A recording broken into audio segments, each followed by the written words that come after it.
യേശുവിന്റെ ജെറുസലേം സ്മരണകൾ ഉണർത്തി ഇന്ന് ഓശാന ഞായർ. കുരുത്തോലകളേന്തി വിശ്വാസികൾ വിശുദ്ധ വാരാചരണത്തിന് തുടക്കമിട്ടു. ദേവാലയങ്ങളിൽ പ്രത്യേക പ്രാർത്ഥനകളും കുരുത്തോല വെഞ്ചരിപ്പും പ്രദക്ഷിണങ്ങളും നടന്നു.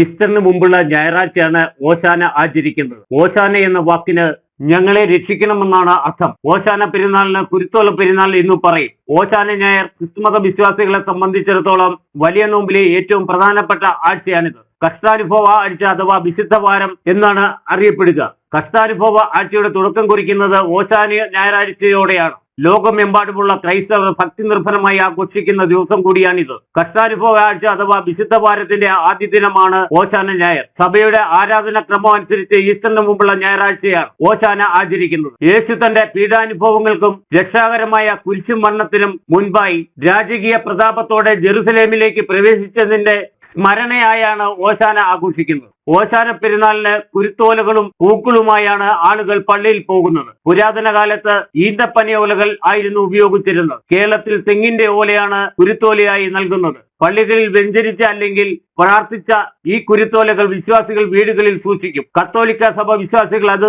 അടുത്ത വർഷത്തെ നോമ്പിനോടനുബന്ധിച്ചുള്ള വിഭൂതി ബുധനാഴ്ച ഇവ കത്തിച്ച് ചാരം നെറ്റിയിൽ പൂശുകയും ചെയ്യുന്നു. എന്നാൽ ഓർത്തഡോക്സ് യാക്കോബായ സഭ വിശ്വാസികളും സിറിയൻ വിശ്വാസികളും ക്രിസ്തുമസിന്റെ ദീപാവലി ശുശ്രൂഷയിൽ ഇത് കത്തിക്കുകയും ചെയ്യും.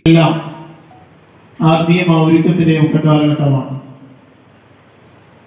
മനുഷ്യാവതാരത്തിന്റെ പരമമായ ലക്ഷ്യങ്ങളായ ജെറുസലേം പ്രവേശനവും പീഡാസഹന മരണവും മഹത്വപൂർണമായ ഉത്ഥാനവുമെല്ലാം അനുസ്മരിക്കുന്ന പ്രാർത്ഥനയുടെ വിശുദ്ധ വാരമാണ് ഈ ഒരാഴ്ച കാലഘട്ടം.